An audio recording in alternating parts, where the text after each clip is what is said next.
In this video, Pedro Acosta reveals that he had the option to jump directly to MotoGP in 2022. Aleix Espargaro disappointed after Jerez test, but Maverick Vinales is confident he knows how to improve the Aprilia. Franco Morbidelli says his priorities are different, doesn't have the time to think about the Ducatis. And Marc Marquez's injury has not improved in the last 2 weeks. Crucial decisions pending for HRC. My name is Sankalp and this is your Racing News Fix. 2021 Moto3 rookie champion Pedro Acosta is headed to Moto2 next season with the same KTM Akio team around him. With the show he put on in Moto3 this year, it is clear that sooner or later Pedro will reach MotoGP. In an interview recently, Pedro revealed that he had the option to directly jump to MotoGP in 2022, but he himself declined the offer to take a more conservative approach and get proper experience before stepping up to the premier class. Pedro said, "Yes, there was that option to jump directly to MotoGP next year. But what is the need to skip stages, to burn them, to go directly to MotoGP? It is worth a lot more to jump to Moto2 to gain proper experience. And that experience is what will make me arrive prepared when I finally get to MotoGP." Moreover, Pedro won't be 18 years old until May of 2022, which means that even if he had decided to skip Moto2, he would have to sit out the first few rounds of the season. Although he didn't mention which team he had the offer from, a quick look at the final MotoGP lineup would suggest RNF Racing team might have reached out to Pedro. I mean, think about it. They are getting Darren Binder from Moto3, who finished in P7 overall, with almost half the points scored as compared to Pedro Acosta. So if they had to get someone from Moto3, why not get the best? But we will never know for sure. What do you think? Should Pedro Acosta have taken the leap of faith and jumped directly to MotoGP? Let's chat in the comment section below. After the Jerez test, in addition to Fabio Quartararo, one more rider who was left vastly disappointed was Aprilia's Aleix Espargaro. Aleix expected a lot more new parts from the Noale factory, but instead was forced to ride a bike which was 99% same as the one he rode at Valencia. A very disappointed Aleix said, "There is no more power or anything else, no new engine to test.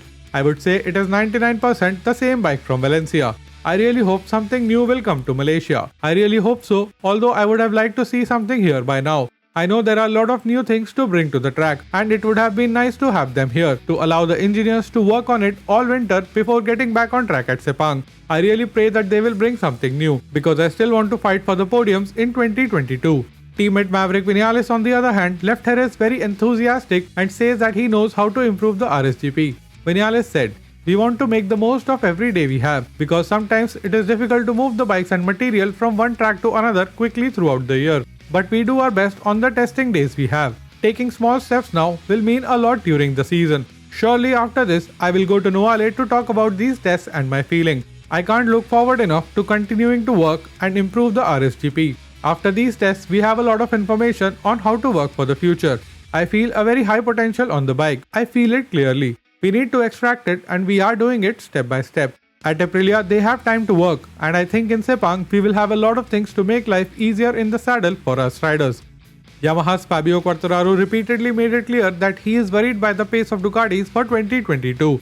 Teammate Franco Morbidelli, however, has different priorities right now, as he is still recovering from his knee injury. At the moment, Frankie is not too bothered by the Ducatis, not because he thinks differently from Fabio, but because he has his personal demons to put to rest before he can think about the others. Speaking about the condition of his knee, Frankie said, "It is no surprise that it is taking so much time.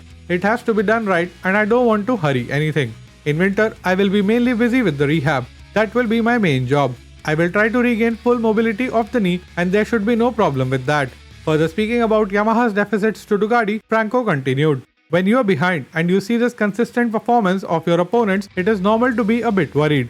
But for me, the important thing right now is to understand what we need to improve our performance and get fit again. I don't have much room in my head to think about the Ducatis. I am well occupied with understanding what I need for next year despite my current condition."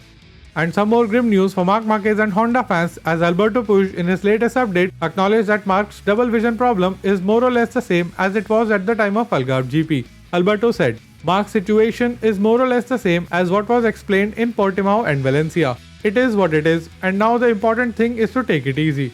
You need time to rest, recover, and hope that the swelling in the whole area around the eye is reducing. Then we will see." Further adding about the future, Puig continued, "Towards Christmas, we will have another consultation with the doctor and we will see what the situation is. Then we will probably make some decisions about what the possibilities are for the future." If you made it till here, let me know by giving this video a big thumbs up. To stay up to date on all things MotoGP, hit the subscribe button and don't forget the notification bell. Here are 2 more videos which you might enjoy. My name is Sankal and I'll be back with another video very soon.